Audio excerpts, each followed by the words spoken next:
kemungkinan orang-orang berjubah putih itu dikonferensikan oleh si teman-teman yang membuat Squid Game itu sebagai mereka yang sniper dan juga yang orang-orang yang memakai baju warna pink ini. Assalamualaikum teman-teman, balik lagi di Huri Ngoceh. Gimana kabarnya teman-teman? Semoga selalu dalam keadaan sehat dan semangat ya. Huri hari ini semangat banget buat ketemu teman-teman lagi di hari Senin malam ini. Ya Allah, gak kerasa ya Januari kayak berlalu dengan cukup cepat teman-teman ya.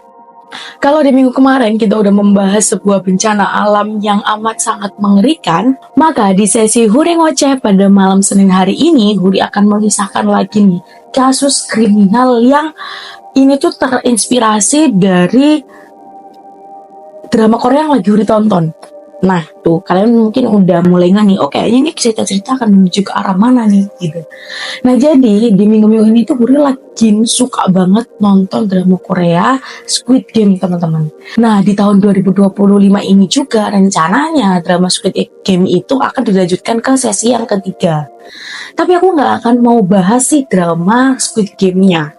Tapi aku akan membahas konspirasinya yang mana diduga Squid Game ini itu terinspirasi dari kisah nyata yang ada di Korea pada tahun 1990-an. Pada tahun 1990. Nggak, maksudnya pada tahun 1980-an.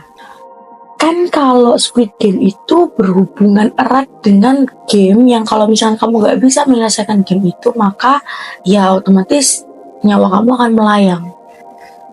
So, kalau itu terinspirasi dari sebuah kisah nyata, apakah akan semengerikan itu teman-teman? Nah, biar nggak usah lama-lama, kalian udah penasaran juga kan sama apa sih konspirasinya dan kisah apa yang disamakan dengan drama Korea Squid Game ini? So, jangan lupa untuk siapin cemilan dan minumannya, kita mulai ke ceritanya yuk. Kisah ini dimulai dari adanya proyek kemanusiaan sosial. Diketahui pada tahun 1980-an, Korea menjadi salah satu negara yang tumbuh dengan sangat cepat. Mereka bisa mengatasi luka-luka, kemudian kasus-kasus kehilangan dan juga kerugian akibat adanya perang Korea di tahun 1950. Jadi dalam 30 tahun mereka sudah bisa recovery dengan baik, sehingga menjadi salah satu negara yang berkembang amat sangat pesat di hampir semua sektor. Selain itu, diketahui juga di tahun 1986 dan 1988, Korea akan menyelenggarakan sebuah event olahraga yang luar biasa besar. Yang mana di 1986 itu diketahui akan ada yang namanya Asian Games yang dilaksanakan di Korea Selatan.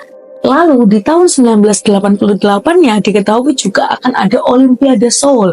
Jadi di tahun 1980-an itu negara Korea amat sangat bergembira gitu ya untuk menyambut adanya event-event internasional olahraga yang diselenggarakan di negara mereka. Nah teman-teman, for your information, kalau di olahraga gitu ya teman-teman, aku tuh salah satu penikmat olahraga gitu ya.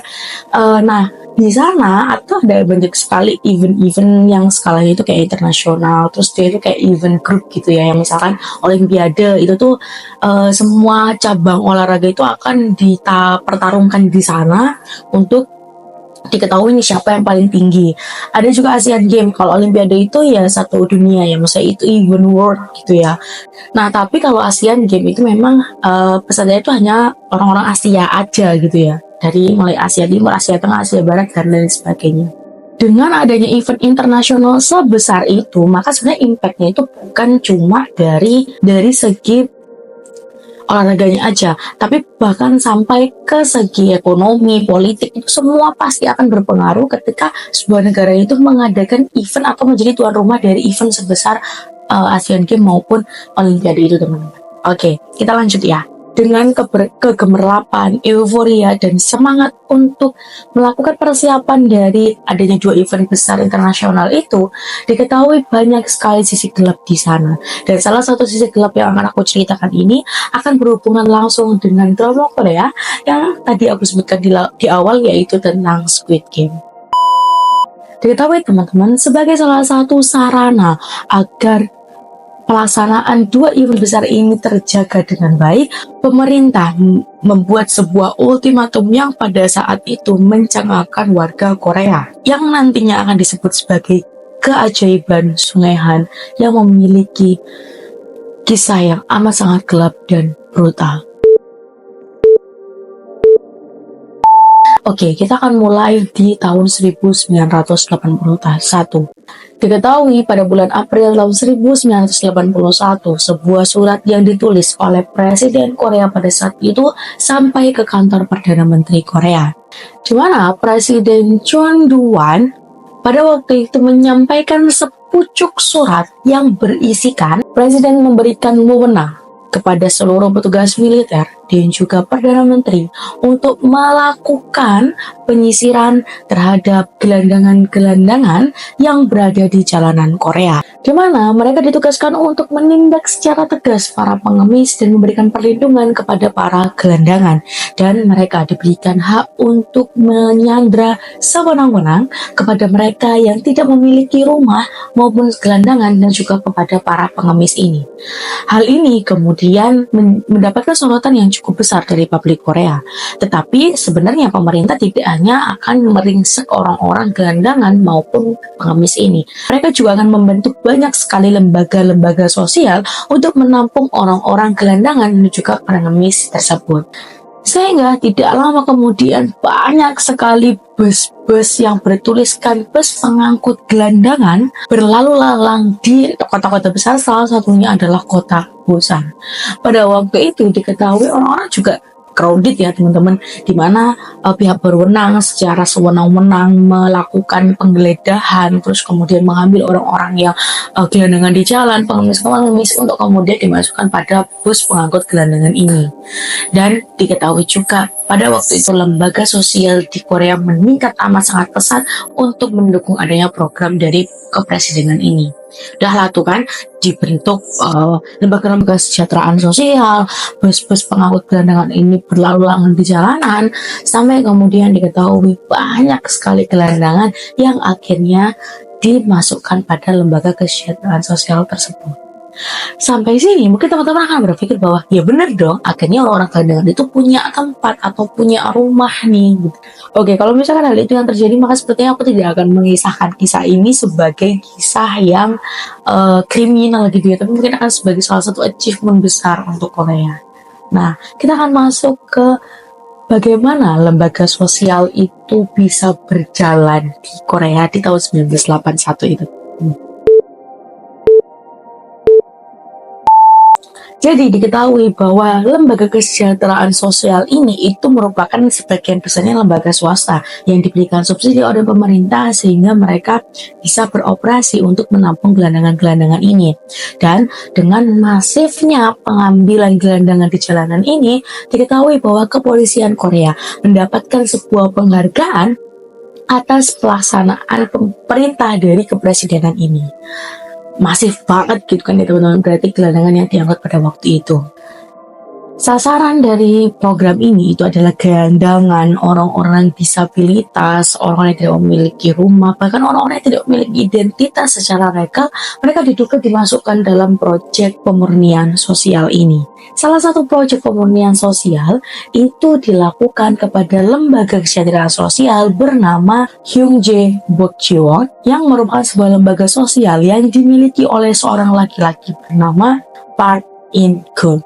Nah, lembaga sosial ini menjadi salah satu lembaga paling besar yang ada pada waktu itu. Di atas kertas, orang-orang di sana itu diberikan tempat tinggal, diberikan makanan yang bisa menunjang nutrisi mereka, diberikan pelatihan, dan diberikan kemampuan serta skill sehingga nantinya mereka bisa berkembang dan hidup bermasyarakat dengan baik. Itu di atas kertasnya, teman-teman. Dan proyek ini rencananya hanya dilakukan selama 1 tahun, teman-teman. Jadi orang yang masuk di tahun 1981 direncanakan di 1982 itu mereka sudah bisa dikembalikan ke masyarakat. Tapi sayangnya di akhir dari kisah ini banyak sekali orang-orang yang bahkan belum bertemu keluarganya sampai kisah ini berakhir. Jadi proyek ini tuh nggak cuma 1 tahun gitu loh teman-teman. Oke, kita akan masuk ke sebuah kisah dari salah satu penyintas dari Hyungjae Bokjiwon ini. Di musim gugur yang indah pada tahun 1984, diketahui bahwa ada seorang anak laki-laki yang masih berusia 8 tahun. Anak laki-laki itu bernama Han Jung Soo, yang pada waktu itu bersama dengan saudara perempuannya telah merancang perjalanan ini sejak jauh-jauh hari, karena mereka tahu betul bahwa ayahnya merupakan sosok yang sangat amat sibuk dengan pekerjaannya. Sampai kemudian setelah mereka melakukan perjalanan yang cukup mengasihkan tersebut, sang ayah ternyata mendadak mendapatkan telepon dari kantornya untuk segera menyelesaikan sebuah pekerjaan mendadak. Nah, pada waktu itu ayah Han Jung Soo ini berpikir cepat, kira-kira apa yang bisa saya lakukan secara efektif dan efisien, di mana saya bisa mengerjakan pekerjaan saya dan anak-anak ini juga aman gitu ya, karena posisinya pada waktu dia ada di luar rumah. Nah, mengetahui kondisi kayak gitu, akhirnya dia berpikir bahwa kayaknya tempat paling aman untuk bisa menitipkan anak saya ini adalah di kantor polisi. Karena kalau misalkan mereka ditinggal di pusat bermain, itu juga rawan sekali terjadi penculikan atau mungkin kekerasan kepada anak gitu kan ya. Dan ayahnya ini berpikir bahwa tempat paling aman untuk anak-anak itu adalah kantor polisi. Akhirnya diantarkanlah si Han Jung Soo dan juga adiknya untuk ke kantor polisi Busan pada waktu itu. Diantar ke sana, dan ayahnya bilang, "Nak, tunggu sini dulu ya, ayah mau menyelesaikan pekerjaan dulu, nanti akan ayah jemput lagi, kita akan main lagi," kata ayahnya. Tidak lama kemudian mereka pun menunggu di kantor polisi itu, disambut dengan baik oleh kepolisian. "Ya Pak, nggak apa-apa, silakan dititipkan di sini." Dan mereka duduk di kursi yang ada di kantor polisi pada waktu itu. Namun sayangnya itu adalah salah satu malam indah terakhir yang dimiliki oleh Han Jung Soo dan juga adiknya. Tidak lama kemudian diketahui ada sebuah bus yang parkir di depan dari kantor polisi tersebut. Parkir bus yang parkir nih. Saat bus tersebut sudah berhenti dan keluarlah orang-orang yang turun dari sana, diketahui bahwa polisi menyeret kedua anak ini untuk dimasukkan ke dalam bus tersebut. Mereka pun memberontak kan, "Loh, kenapa ini? Saya diminta ayah saya untuk menunggu di sini." Mereka memberontak di situ. Diketahui bahwa Han Jung Soo ini amat sangat memberontak dan juga melindungi adiknya. Namun dengan tanpa aba-aba gitu ya teman-teman. Ya Allah, aku sedih banget sampai di part ini ya, bahwa Han Jung Soo ditampar dan dipukul oleh polisi ini, dan dengan menyatakan bahwa "Berisik kalian, diem, nggak pokoknya masuk aja," kayak gitu. Akhirnya mereka pun masuk dengan amat sangat terpaksa ke dalam bus itu, dan saat sampai di bus tersebut diketahui bahwa Han Jung Soo melihat bahwa polisian dengan orang-orang berseragam polisi yang turun dari bus tersebut itu menukar tandanya tadi dulu teman, tanda yang tidak diketahui tanda apa itu. Diketahui bahwa bus tersebut berjalan menuju ke Yongjae Bokjiwon, yaitu sebuah pusat kesejahteraan yang amat sangat besar di kawasan Busan pada waktu itu. Kawasan kesejahteraan yang dianggap sebagai rumah kedua bagi para gelandangan ini nyatanya menjadi saksi kelam terjadinya perbudakan manusia yang ada di Korea pada waktu itu. Sesampainya bus itu masuk ke Yongjae Bokjiwon, Han Jung Soo dan juga adik perempuannya ini dimasukkan dalam sebuah lokasi gitu ya, dengan lokasi yang berbeda, dimana kita melihat kisah ini dari sudut pandangnya si Han Jung Soo ya teman-teman. Han Jung Soo pada waktu itu menjadi anak paling muda di peletonnya. Jadi ketahui bahwa ketika sampai di sana si Han Jung Soo itu kayak dimasukkan ke sebuah kamar, dimana kamar itu tuh ini adalah kelompok kamu, jadi dibagi menjadi banyak peleton gitu ya, karena ternyata nantinya akan diketahui bahwa lembaga kesejahteraan sosial ini menganut kayak skema militer gitu ya, ada peloton-peloton, dan nantinya mereka itu ternyata dipekerjakan secara paksa untuk konstruksi, kemudian pertanian dan lain sebagainya. Nah, Han Jung Soo itu pada waktu itu dipekerjakan untuk hal-hal yang bersifatnya masih ringan dan manual, seperti melipat amplop gitu kan ya, atau hal-hal lain. Tapi ia merupakan anak paling muda yang berada di peloton itu, yaitu berusia 8 tahun teman-teman. Dalam kesaksiannya, Han Jung Soo menyampaikan bahwa fasilitas yang dia terima dari lembaga kesejahteraan itu disebut seperti neraka teman-teman. Kenapa? Karena ia menyampaikan bahwa Satu-satunya hal yang diberikan oleh lembaga kesejahteraan sosial ini adalah satu set baju olahraga berwarna biru, sepatu karet, dan juga satu set dalaman berbahan nilon. Saya bahkan tidak punya banyak kesempatan untuk mandi, kutu ada di sekujur tubuh saya memakan makanan yang basi, ikan yang busuk setiap hari. Dan benar-benar setiap hari sampai banyak sekali orang-orang di sana yang kekurangan gizi. 4 orang tidur secara zigzag gitu ya teman-teman, kepala kaki dalam satu ranjang.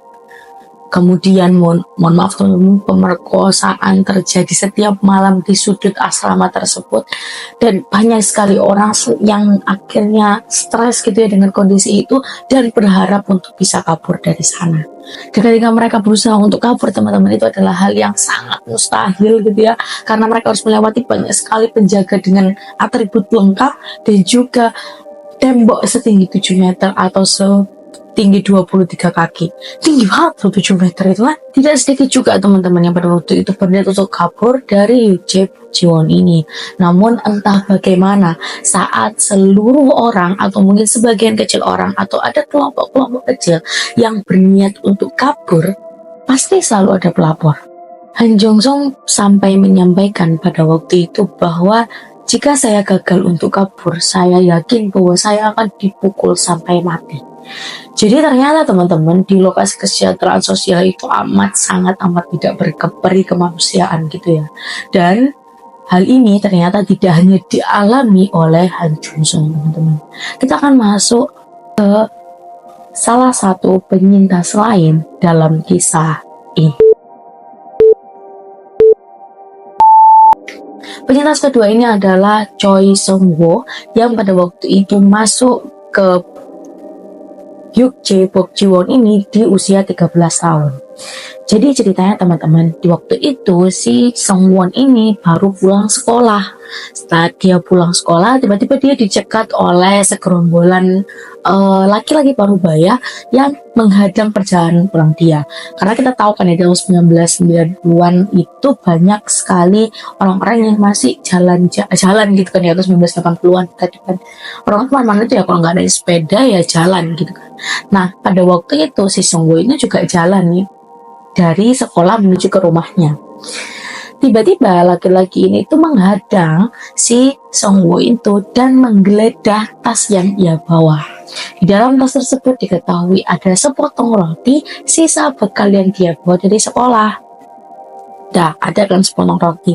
Tanpa dia sangka, orang-orang yang menghadang Sung-woo ini tadi menyatakan, "Kamu dapat ini dari mana? Kamu nyuri ya? Kamu nyuri ya?" Kayak gitu. Dengan nada yang sangat amat marah-marah gitu ya. "Ini kamu nyuri ya? Kamu nyuri ya?"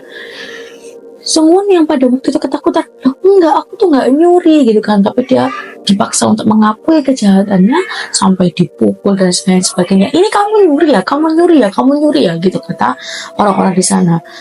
Dengan badan yang sudah gemetar, karena dia berpikir bahwa aku hanya mau pulang. Jadi dia bilang, Iya, aku mencurinya, tolong lepaskan aku mohon maaf, kata dia. Padahal ini kan roti sisa bekal.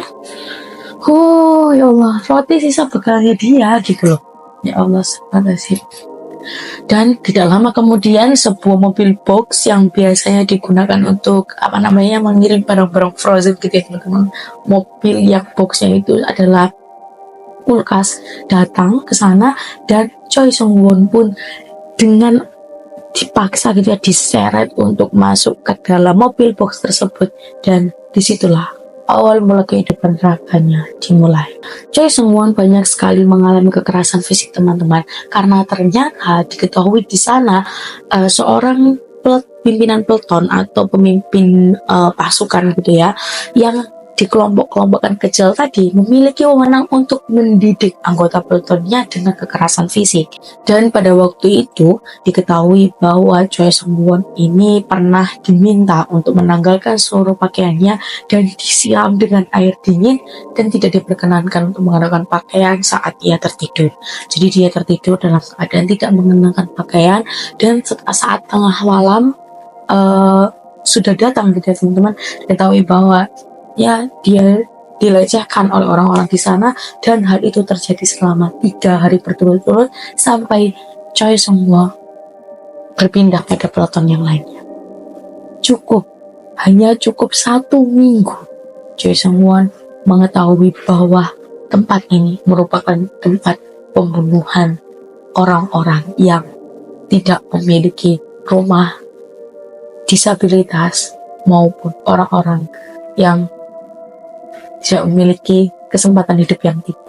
Sampai suatu ketika, Choi Sung-won pernah melihat seorang laki-laki berjubah putih menyeret seorang laki-laki yang lain dengan kondisi yang sudah berdarah-darah gitu ya teman-teman, dengan mata yang kayak ke atas gitu kan, putih-putih semua gitu ya teman-teman, dan masih agak merintih gitu ya, jadi kayak belum sepenuhnya meninggal.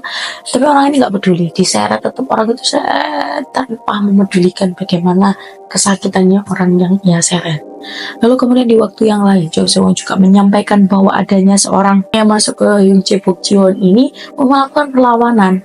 Dia dengan tegas menyatakan bahwa kenapa harus saya yang ada di sini, kenapa saya akan mendapatkan banyak sekali penyiksaan di sini, kenapa apa salah saya, kata orang itu kan. Dan tidak lama orang-orang yang juga berjubah putih itu membawa selimut dan membungkus orang ini menggunakan selimut, kemudian menyiksanya dengan memukul, menendang, menunjuk dan lain sebagainya kepada orang ini sampai ia pingsan dengan mulut yang berbusa, kemudian masih dalam kondisi terbungkus selimut tadi, dia digeret keluar dari kamar tersebut dan tidak pernah kembali lagi. Di situ Choi Sung-won menyatakan bahwa ia yakin bahwa laki-laki tersebut sudah meninggal dunia. Selanjutnya kita akan masuk ke bagaimana pusat kesejahteraan ini atau Yoon Jae-bok Ji-won ini terbongkar ke halayak ramai.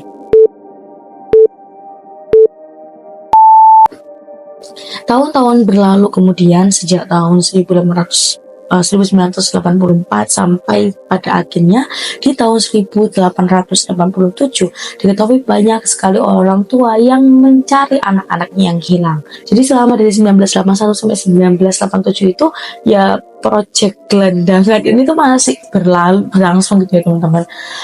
Karena mereka punya proyek besar di 1986 dan 1988 gitu ya, untuk menyelenggarakan event besar yang ada di sana.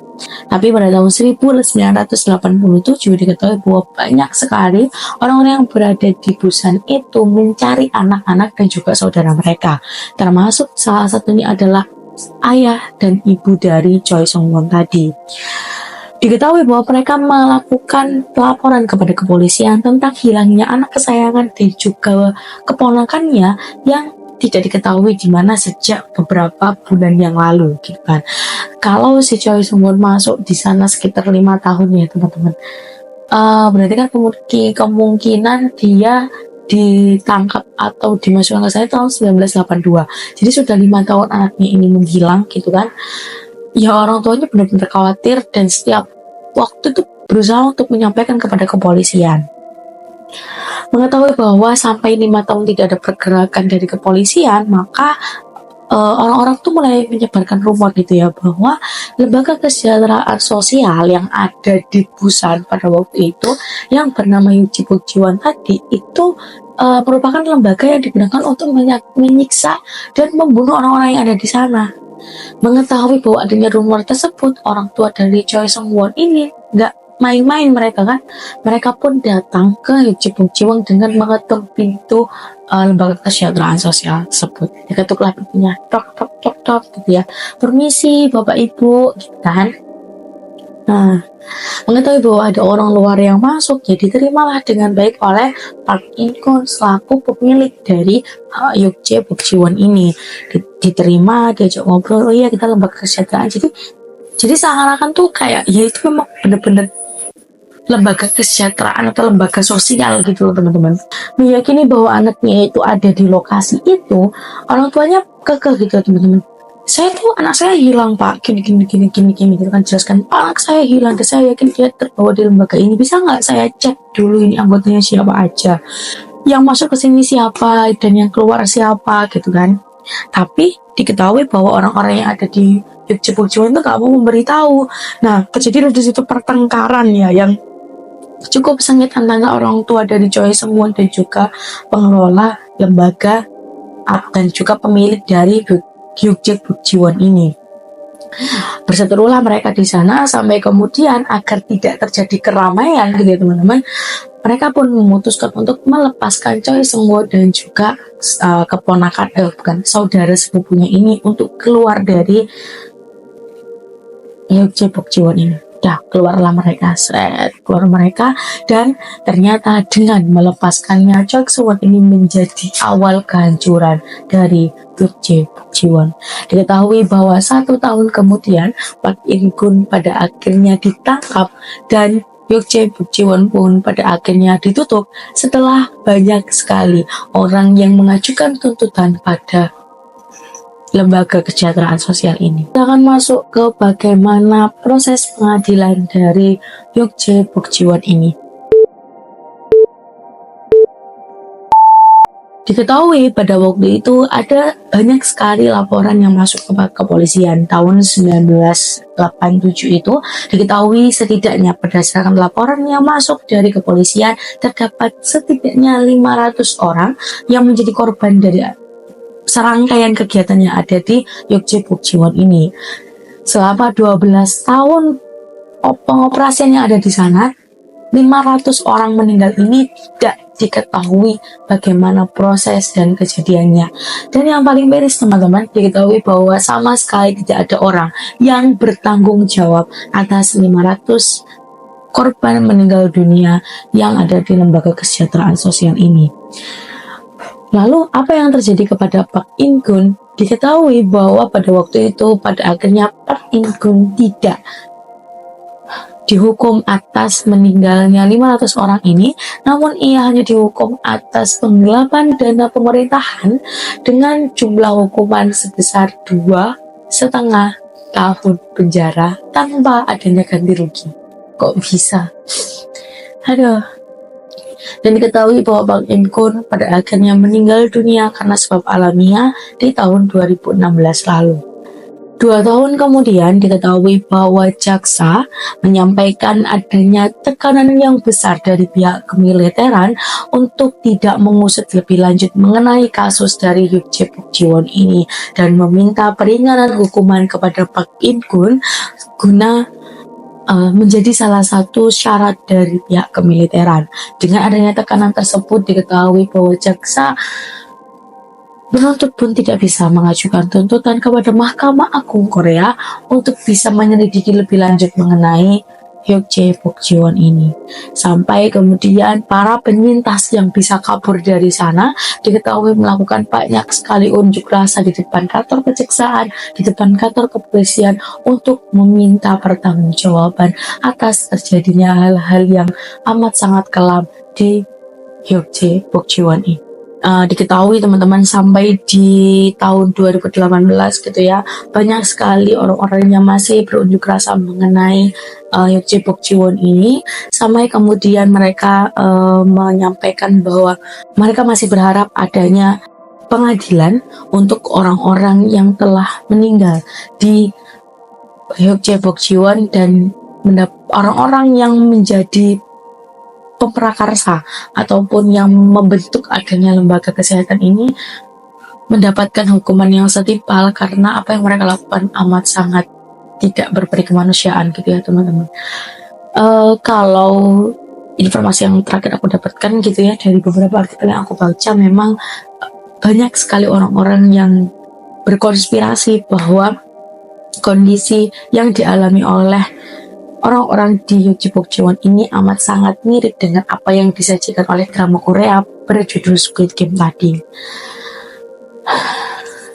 Dan diketahui juga banyak orang-orang, salah satunya Choi Seung-won yang juga merupakan penyintas ini, ketika akhirnya dia keluar dari Hyukjae Bukjiwon mendapatkan kondisi yang amat sangat mengenaskan, di mana dia seperti hewan liar gitu ya, yang mengalami stres jangka panjang sampai diketahui bahwa sepupunya yang juga dibebaskan pada saat itu memutuskan untuk mengakhiri hidupnya sendiri di tahun 2009. Dan respon masyarakat pada waktu itu amat sangat menyedihkan ya teman-teman. Jadi para penyintas yang sudah keluar dari Hyuk Bok-jiwon itu diketahui bahwa tidak diterima dengan baik juga oleh masyarakat karena mereka takut dengan pemikiran bahwa orang-orang yang ada di sana itu adalah orang-orang jahat dan mereka sudah diperlakukan dengan tidak baik, sehingga ketika mereka nanti dilepas di masyarakat, mereka akan membalaskan dendam itu kepada masyarakat gitu loh.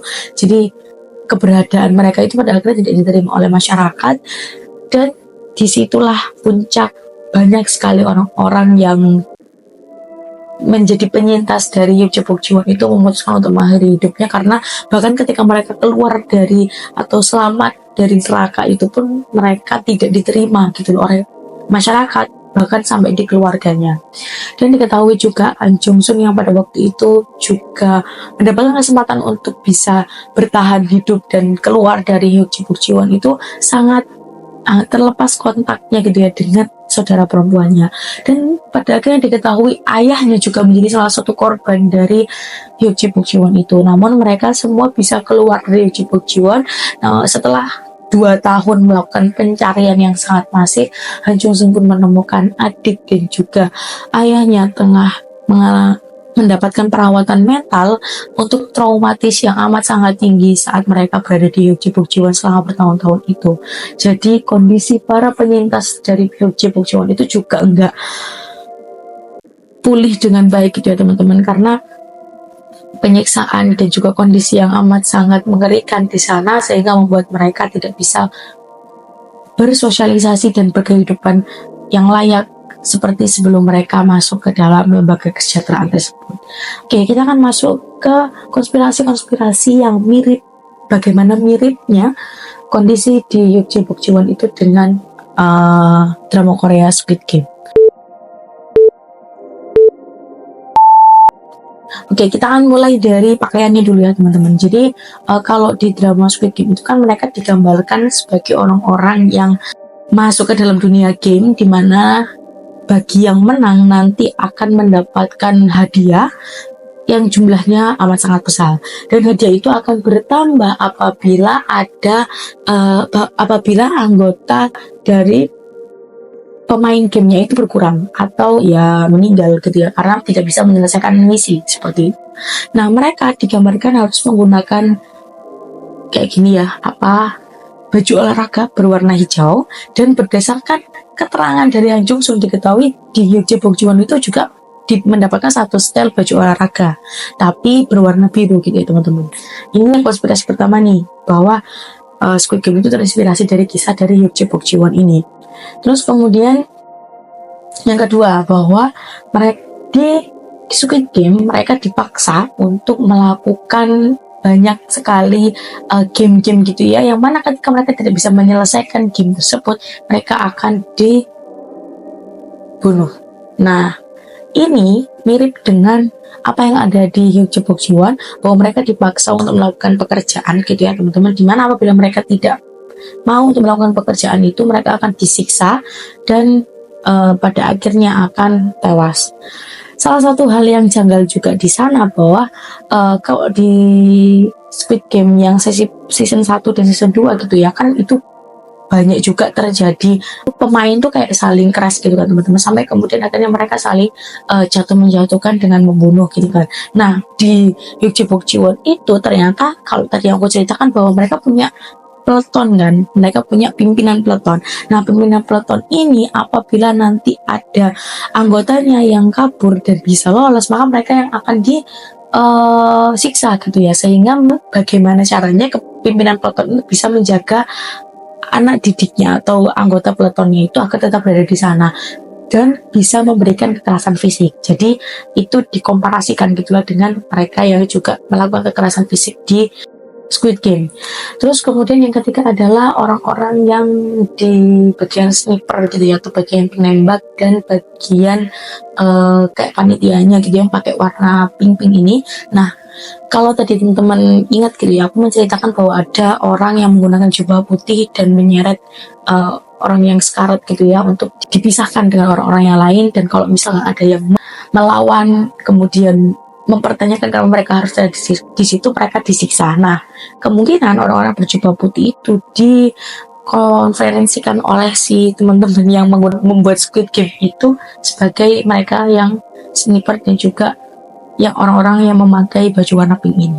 Itu jadi kayak apa ya, algojonya gitu lah teman-teman. Lalu Park In Gun yang merupakan pemilik dari Yukje Bok Jiwon itu digambarkan kalau di Squid Game itu sebagai frontman, jadi orang yang membuat atau mengendalikan seluruh permainan yang ada di sana. Oke, itu adalah teori konspirasinya teman-teman. Jadi banyak sekali scan yang ada di Hyuk Bok Jiwon itu yang mirip dengan apa yang ada di Squid Game, sehingga orang-orang tuh mulai berteori bahwa Squid Game itu terinspirasi dari adanya kasus di tahun 1980-an Korea, yaitu bernama Hyuk Bok Jiwon. Oke, dan nama lain dari Hyuk Bok Jiwon itu adalah Brothers Home, yang artinya adalah rumah persaudaraan atau tempat lembaga kesejahteraan sosial gitu ya teman-teman. Aku juga belum tahu apakah memang benar-benar terinspirasi dari situ, karena tidak ada pernyataan langsung juga dari penulis maupun direktur yang membuat Squid Game ini ya teman-teman.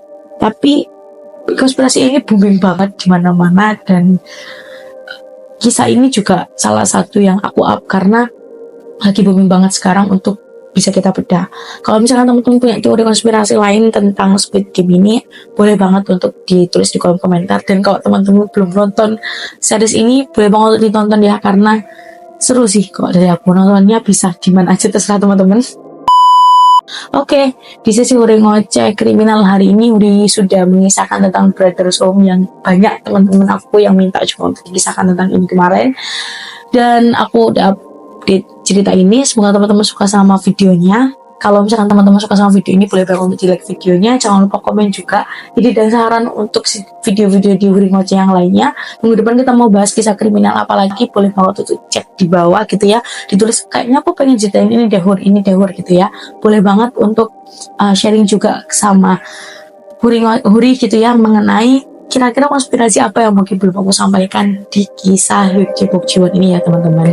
Oke, kalau teman-teman suka sama channel ini, boleh banget untuk di subscribe channelnya. Jangan lupa untuk dinyalain tombol notifikasinya biar teman-teman tahu kalau Uri upload video-video kriminal dan sejarah yang lainnya. Dan ketemu lagi dengan Uri di video yang lainnya. See you, assalamualaikum, dadah.